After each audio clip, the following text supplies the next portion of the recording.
kick things off. So you're in the right room, class, if you're here for 3 proven strategies to increase deal size in a tough market.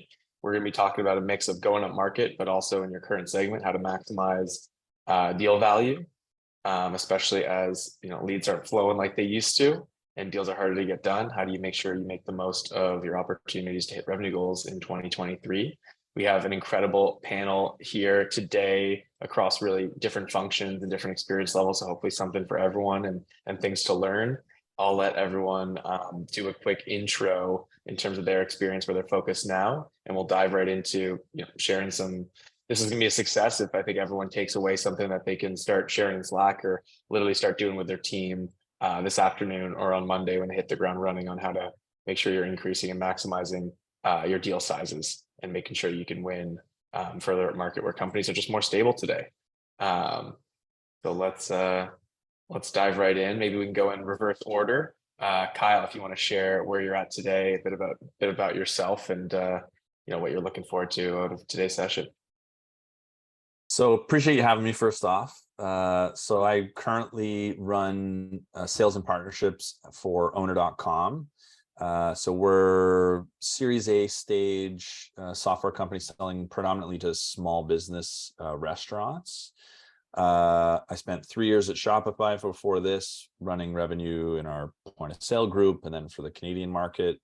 And I've been in sales leadership for 14 years in a bunch of different places. So late stage, early stage, public companies, and just got pulled back into early stage because it's too much fun. Because you're crazy. Yeah, glutton for punishment. Awesome. We'll appreciate you joining us and bringing the experience across the board to today's session. And Anne, how about yourself? Yeah, hi there. I'm Anne Bao, and I'm CEO and founder of Ignite Consulting. I just launched 2 weeks ago, so I'm still getting used to saying that. But I started my career, 20 years in ops, finance, analytics, from large public sector companies, private sector companies, and then anything from Series B all the way through IPO as a 5-time startup operator. So Ignite does go-to-market strategy and RevOps consulting. And actually, Ross is our first client. So that was really exciting. Thanks, Ross. Of course, yeah, been a huge help already. And then Brad to round us out. Yeah, hi, Brad Rosen, president at Sales Assembly. So we do modern skill development for go-to-market teams. So help to close skill gaps within the enablement function of go-to-market teams. My background, I spent many years in finance and then building a lot of go-to-market teams in B2B SaaS, primarily a company called G2, helped build that for a number of years across sales, CS, and RevOps leadership roles. I'm glad to be here. Thanks for having me. Yeah, of course. And if you haven't checked out Sales Assembly, definitely check them out. I was just in Chicago at one of their conferences, remixes, and amazing group. So definitely check that out. But I guess I should introduce myself before we dive in here. So Ross Rich, CEO and co-founder of Accord. Previous to starting Accord, I was at Stripe as one of their first business hires when they made the crazy shift to actually talking to customers instead of just having the self-serve API documentation on the website. And through that experience, fell in love with all things sales, especially kind of driving repeatable deal execution and how to really up-level sales teams to nailing every opportunity that they see, like what we're going to talk about a bit today. Cool. Just to kick things off. We're going to, maybe to set the stage before we talk about really specific tactics, let's talk about the why. Why is increasing deal size and moving up market such an important lever to pull today? Looking at, how to hit 2023 revenue goals. Why was this a topic that, I've been hearing in pretty much every conversation the last 2 to 3 quarters, being brought up in every board meeting, every sales leader and CEO focused on. So, Anne, if you want to kick us off, I'm curious to get your take on why this is so important today. Sure. I actually think, increasing deal size, when you see a higher deal size account, and I bought a lot of tech, it's usually actually an indication that you have really established a large amount of value for your customer. So if you have a large deal size, you're likely to be either delivering the promise of value and hopefully delivering on value. And if you have that, that's really when you get to retain the most customers. So I think that's really the criticality of high deal size. Yeah, that's a good point. If you're closing a lot of maybe smaller ones, have you really sold the whole thing? Mhm. And is this going to be actual ARR, or is this just revenue for year one or month one? Yeah, a lot of people, it's very counterintuitive, right? Actually, maybe the larger deal you sell can make it easier to have stronger revenue versus the other way around. And then Kyle, what's your take on this? So in a lot of situations, it's almost free money.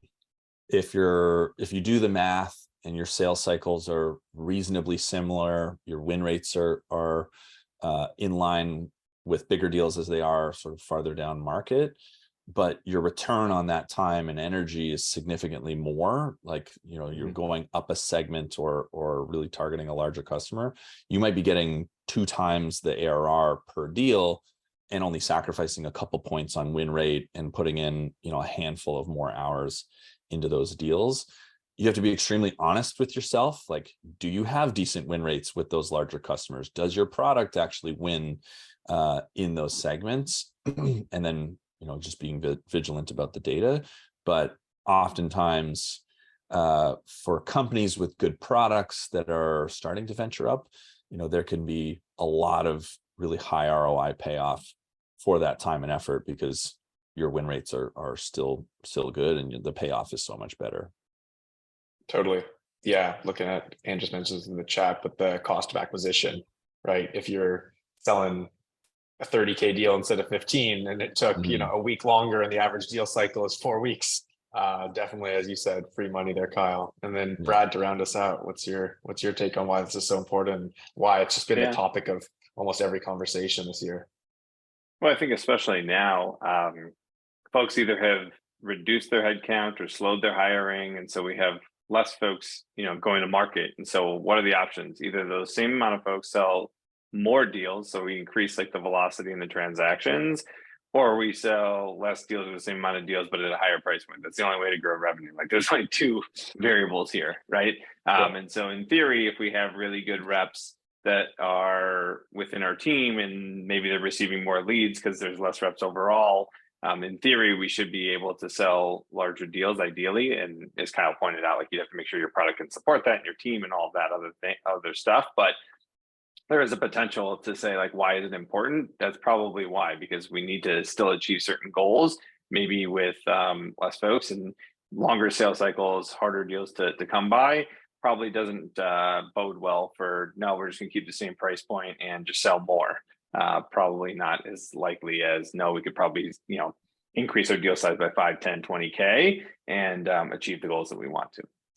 Yeah. And Brad, if I could jump in, I was just thinking as you were talking, it's also what happens after the deal, because if you have a lot of deals, then what does that mean? You have a lot of chances to either renew or churn, whereas you have just 1 or 2 really large deals. Yes, you have to put more effort in, but you have less like at bats and the potential for your customer to decide this isn't worth it for me, right?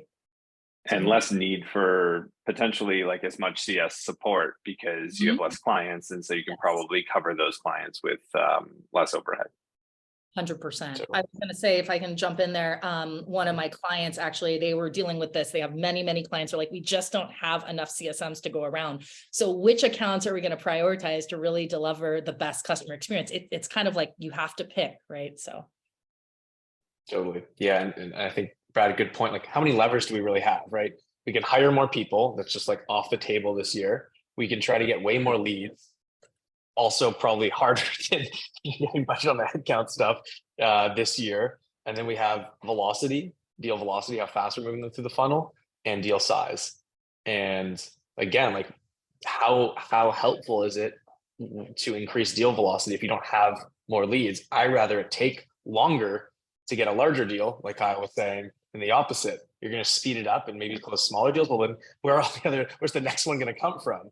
So really focusing on this as a key lever, I think, has made a lot of sense for go-to-market folks and strategy for this year. Well, let's jump into what we promised today, which is real strategies to do this thing. We talked a little about the why and the backgrounds of everyone here. Let's get into some of the key learnings and actual strategies, as well as pitfalls that folks have made here. Let's go back to Kyle. Curious to get your take on some of the things that you've done. I know you just talked about, you know, you guys having a lot of success increasing deal size on a few key accounts with a focus on this quarter. So curious to get your take, and someone listening on the other end, either as a leader or a seller, what should people start doing today to hit these metrics? So I'll start with a pitfall and then how to avoid it a little Great. bit. Let's do it. I think what you see a lot of companies do, and I was guilty of this early in my career as well, is you just generically go up market. You're just, okay, we focus on bigger deals now. We're focused on this segment now. We're going to set a floor of this many employees, and we're going to sort of largely do the same things. But that's not at all going to lead to good win rates. And so you need to have a really clear idea of where you're going to win in that new segment, because you're going to potentially be going up against more sophisticated competitors, buyers with more needs, more comprehensive, technical requirements. And so just generically going up market will oftentimes lead you to worse results. Instead, what you want to do is have even more focus on a really tight ideal customer profile, and be honest with yourself of what is your not just your TAM or your SAM, but like what's your serviceable, attainable market today with the resources and product that you have. And so you're probably going to get in some new technical gaps. Oh, there's compliance needs or integration requirements, things that a smaller customer won't necessarily require from you, which will put, which will be a headwind to win deals at the same rates. And so either you need to find customers that are larger that don't have those requirements. So maybe, we service a lot of software companies in SMB, but then software companies up market, SOC 2 every time, technical requirements we can't manage. Yeah. Or maybe we need to go to a slightly less technically oriented company, and we're going to focus on hardware manufacturing. Or we were doing a lot of banking down market, but up market, like that banking customer is just a different animal. And so you want to acknowledge those technical gaps, say no to a lot more prospects and deals. So if you have a pretty broad ICP down market, you refine it and you just start taking things off the table, because as you first go up market, I don't need all that TAM. Like I don't need all of that market to go after. Yeah. I just need, the sliver of it that fits what I do today. So maybe you're being mindful of the technical needs that you want to avoid. Two, you have to be even more diligent about spending time with customers who have a real pain that you can solve, that have a burning platform, and it's a need to have, not nice to have. And having discipline to walk away from deals that are pretty good, like down market, you can work a bunch of pretty good deals because it doesn't cost you that much. But to or them that much, right? It's not as big of a considered purchase, right? So it doesn't need to necessarily have that much value, be the perfect fit. Yeah, but up market, winning a larger deal can a lot of the time be can be way more time intensive. And so you don't have that same ability to like work whatever deals come your way. You need to be really choiceful to say, okay, burning platform, motivated buyer, good champion, no weird technical things that are going to trip me up like at the latest stage, because maybe you only find those later. So you need to proactively answer those questions earlier in your cycle. That I would say is a good starting point. Just being extremely honest with where you're going to win, narrow way down into that ICP. Don't spend time with buyers that don't fit that ideal profile, even if they're excited, even if they're willing to take meetings. That's ghost pipeline. That's pipeline that's like never going to close anyways. It's just there to make you feel like you've got more in your funnel than you really do. So ICP totally.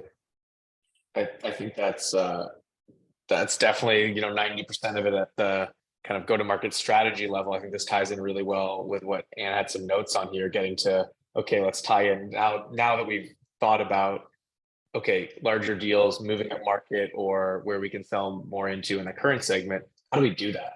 And Anne, I think you had some really good notes around some of the deal strategy stuff, if you want to share how you think about this. And I mean, unique insight, because you've been a buyer so many times. I always love bringing on buyers to these kind of groups, because coming from the sales side, I think myself, Kyle, Brad, like let's hear how you would think about it. Being a champion of tools, especially further at market.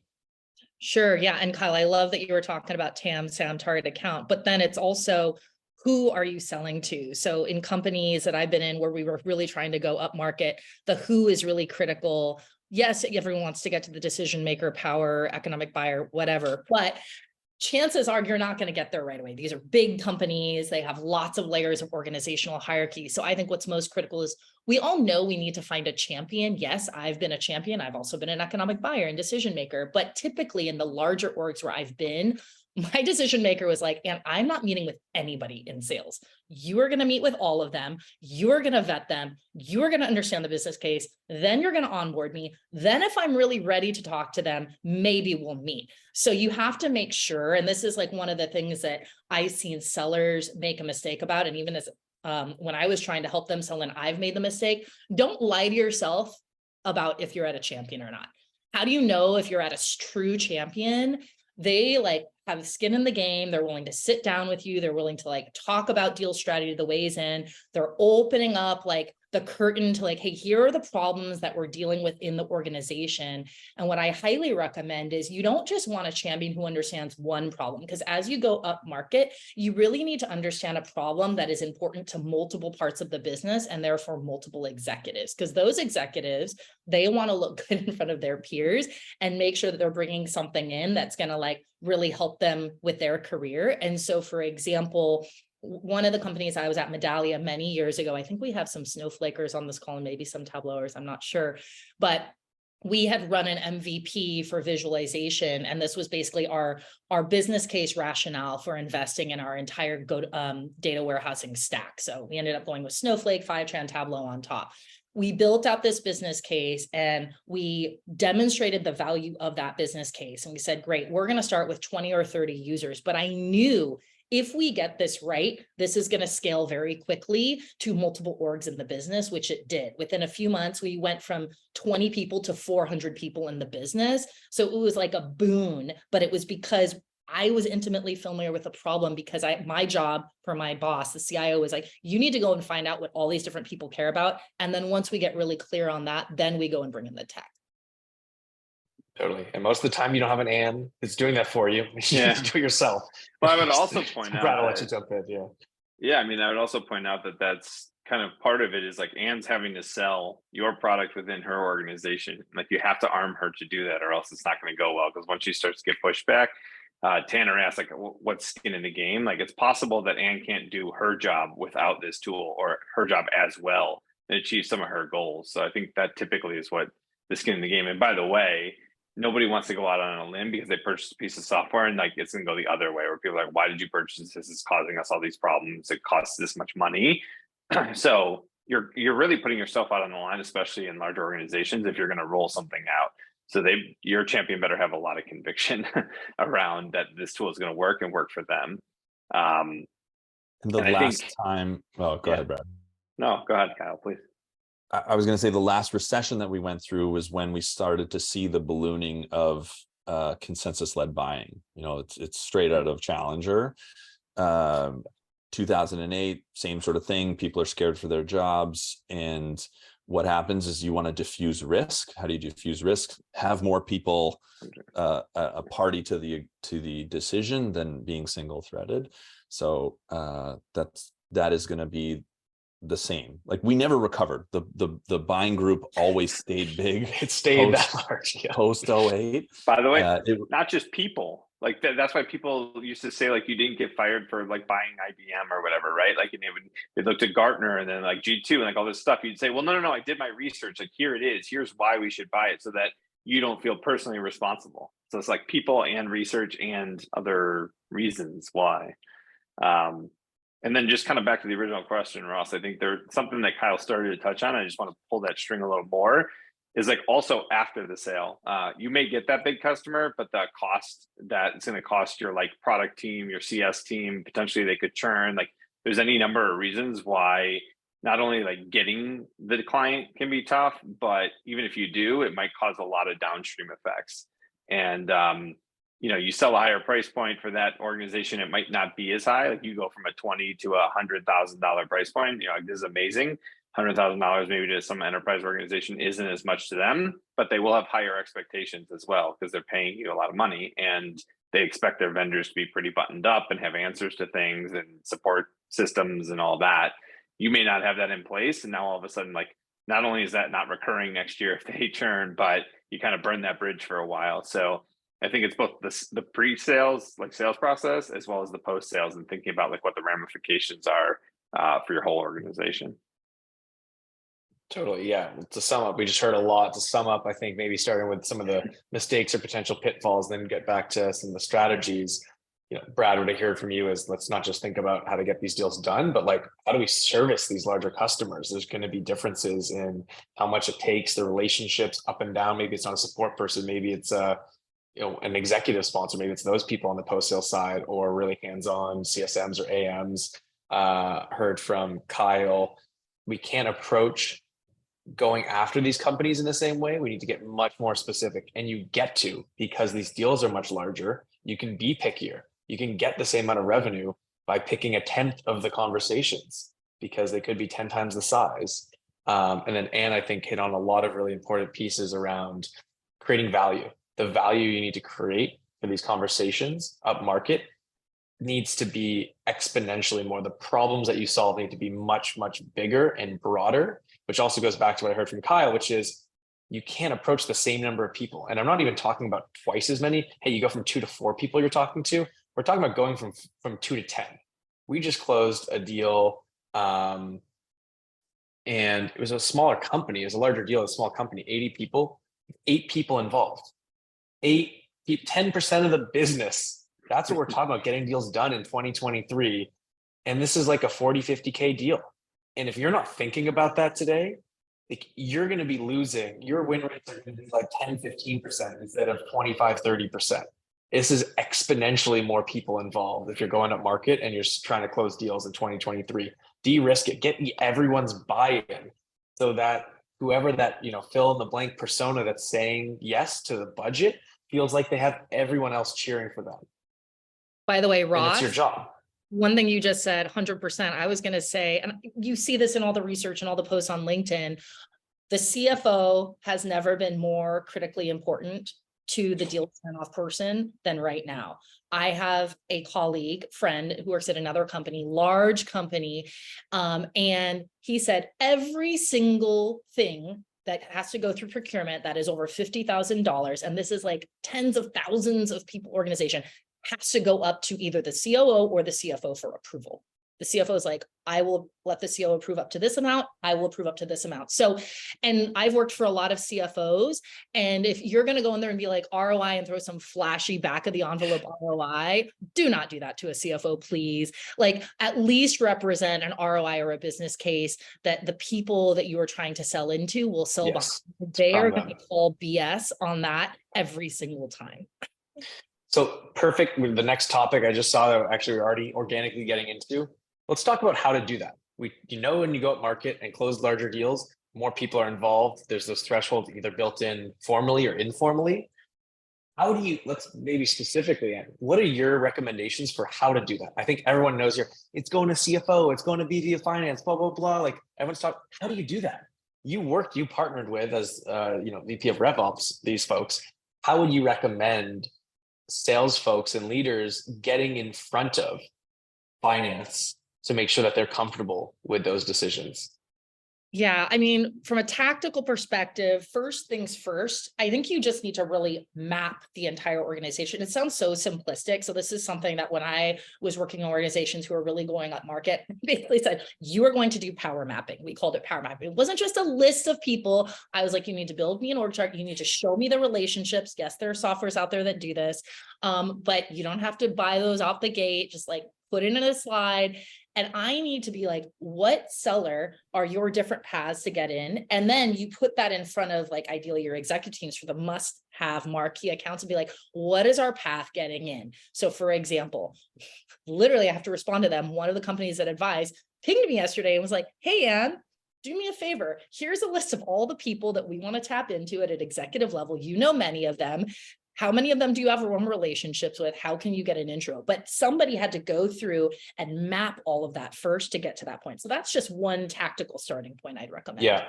Account planning, a lost art.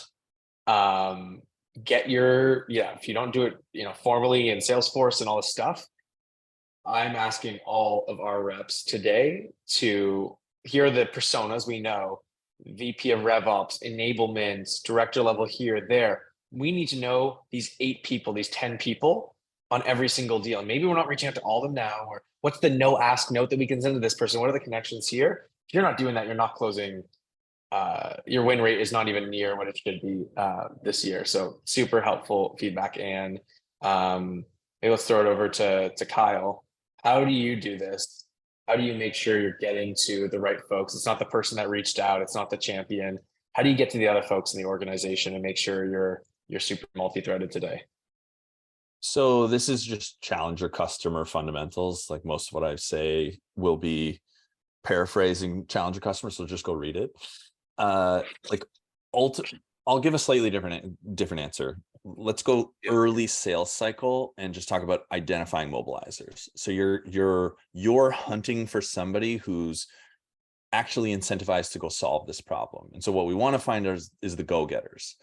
The go-getters are people who have career aspirations, are change-oriented, don't like the status quo, and are willing to ruffle some feathers basically and make some noise to get that change done. And until you've found the right account where you have a problem that you can solve and a mobilizer who you think is really going to go do the work, then keep prospecting. Honestly, like the cliche is that enterprise reps prospect less. I would argue that enterprise reps need to prospect the most, because you have to do it's not just cold accounts, it's the people. Exactly. Yeah. So you're doing the most effort at the first stage or two of your sales cycles, just churning through accounts. Your win rates should be really, or your time to lose should be really short in those accounts. Like first meeting, second meeting, the account fit is pretty good, but I'm really just like talking to I'm dealing with a talker. I'm dealing with a coach or a friend, like one of these personas that can give you information, but like they got no juice. There's no power there. They have no influence. Use in the that organization in your outreach to those other people, like you were saying, right? Yeah. So you can go really wide in an enterprise account, have a bunch of conversations, build an opinion, a hypothesis of need, and start to circulate that with more and more folks and more senior folks. But ultimately, through that effort, what you're looking for is like the real mobilizer, somebody who has some internal juice, that has that change orientation, and like really passionately believes that they need to solve the problem that you could help solve. And until then, I don't move. I don't go into the next step of my deal cycle. And so at League, we were fairly SMB oriented. And by the time I left, we were like enterprise only. You didn't even get paid a commission if you were closing a deal under 100K. Like we were really serious about going up market. And so one of the things that I was trying to get folks to do is just like stop spending time with talkers. We sold to HR, so it's a really rough, a lot of talkers then. Yeah, rough persona to sell into. No offense to any HR professionals on here, but you know. And so what I would teach is this concept of off-ramping. So basically, like we knew we could do intro demo, not that much work from us. Like, it's just the time to run those meetings. But to go from demo to the next stage, which was what we called solutioning, I had to get a bunch of their information, do a bunch of analysis. My benefits consulting or solutions consulting team was involved. It was like real work for multiple people plus the rep. And so I tried to get people to understand, hey, like, don't force somebody into that next step. They should be like excited and exchange. There needs to be a give and a get to go into that, because there's a bunch of work on our side. And so I came up with this term called off-ramping, where after the demo, you would say to the prospect, hey, sounds like there's a really interesting fit. I'm seeing this and this and this is a problem. But I know how companies work. There's a bunch of things that you may be firefighting at any given time. Like you mentioned, you're thinking about implementing a new HRIS.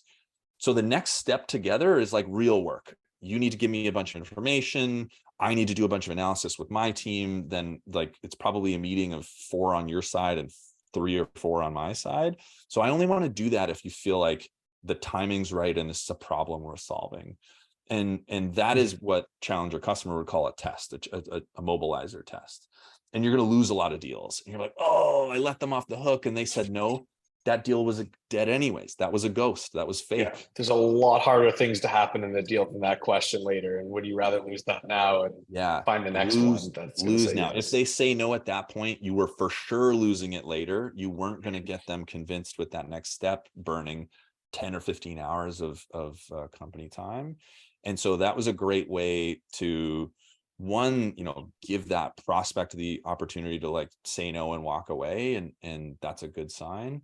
But also if they say yes, they're doing it on their own accord. They're committing to that step together. So they're going to be a lot more likely to share the information and data you need, bring together that group.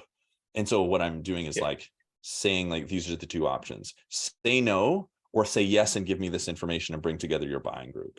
There's no like say yes and I have another meeting just with you after doing 15 hours of work. Like that's not this is red coat, blue coat.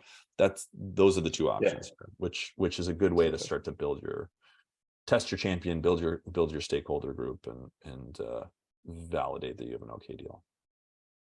Awesome. Well, yeah, really good actionable stuff there in terms of how to get other folks involved and test champions, all that good stuff. I think, Brad, you mentioned this earlier, bringing in CS to it. The next question, we got hopefully 2 more that we can get to. One about alignment across the buyer journey. And the next is, I think will be top of mind for a lot of folks, RevOps or operations in general as a key stakeholder. But Brad, curious to get your take on how to leverage alignment across the sales and post-sales organizations to effectively move up market and to increase ACV, since you brought that up as a key lever to doing that successfully. Yeah, I think it's really important. Kyle makes a good point though. Like you don't want to do it at the wrong time because it is internal resources that you don't want to burn. But it is, I do love bringing in other parts of the organization. By the way, it's not necessarily always CS, but like, for instance, if you're selling to HR, like maybe bring in your HR business partner. If you're selling to marketing, maybe bring in your VP of marketing. They can speak, person to person and like kind of colleague to colleague of somebody who can speak their language. Hopefully your sales reps can as well, but like a lot of times that diffuses the situation. They might even know the person. But typically bringing in CS, it allows you to have a conversation of not only like seeing exactly how this is going to work. Hey, this is how we're going to implement. These are the steps we're going to take. And it's not in a salesy way. It's like, no, this is how we do it. And also, by the way, here's some of the pitfalls we see. A lot of times sales doesn't always see those things or are able to portray them in the same way that someone who's on that implementation CS side can. And that really allows the buyer to envision themselves in the relationship, right? They're not getting sold anymore. It's like now this partnership. And I think that's when you start to see your champions start to like have confidence in what's going to happen. And I think that that's really important for credibility, as Ann said. And also when you think about like back to the last question, who is involved, you probably don't know everybody that's involved, unfortunately. And so there's these folks who you may not have gotten a hold of, but if you can then come to that CFO and say, this is how much it's going to cost, this is going to be the return, but by the way, this is how it happens, then I think you're in a much better spot. And having an opportunity to also show, like if the more decks, the more demos, the more things that you can pass along asynchronously to somebody who's just sitting in the wings, like not really saying anything, doesn't want to join the calls, and arming your champion to be able to kind of come in and make that case for you, that's when you start to see the conviction and things actually move at the bottom of the funnel. Totally. And this is similar to what Kyle was sharing. Like the thing that I think afraid to ask for or to say is like, no, let's try to get them to close and not think about this other stuff. But they're only thinking about that other stuff because that's the value to them. We get obsessed over this internal and sales stages and all this stuff, but like that's actually what you're selling. You're selling the change. So if you're not talking about how to get there, you're leaving this huge gap in the risk, what we're all talking about. Exactly. Yeah, no one cares about the sale. They care about getting to value. So if you're not talking about how they're going to do that, and the people, like you said, that you're not talking to that are thinking about this, that's when you get frustrated. Oh, RevOps blocked this thing because they came in late. No, it's because you didn't go and talk to them. They were a key stakeholder. They're like number 2 or 1 on the list. And you just tried to get around it because you didn't want to talk about how you're going to implement it. And sales was stoked about buying the thing. Like, it's so common, and people don't think about what actually, people don't think about what happens after. And there's that equivalent in sales and marketing tech and every other stack, right? It might be IT, it might be whoever, and they're going to say no. It's because you didn't go and talk to them. You didn't provide value. You didn't help them understand what the risk factor was going to be and how are you going to, you're just putting work on their plate. And they don't trust you yet. You haven't shared any value with them. So that's a really, really good point, Brad, and being strategic around how do you map your internal. We've talked a lot about customer stakeholders in terms of multi-threading, but not internal stakeholders with multi-threading. No one wants to talk to a sales rep. Let's just be honest. No one even wants to talk to the sales manager. They want to talk to people who they see as a colleague and they can validate that information with. So bring in other people that don't get paid more money if they close at your organization, or better yet, third parties. Be proactive in mid-cycles with reference calls, and not about why to buy, but about how they implemented it or about what they learned through working with your company. So definitely a lot of really great ways you can leverage CS or other organizations to get deals done.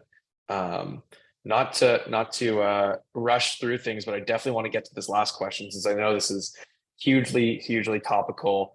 We're going to talk about RevOps for a second and how they can be supportive moving up market and increasing deal size. But if your sale doesn't involve RevOps, replace that with IT or people ops or whatever that connective tissue glue organization that is probably not the person you're booking calls with, but is probably involved in implementing your thing and owning budget.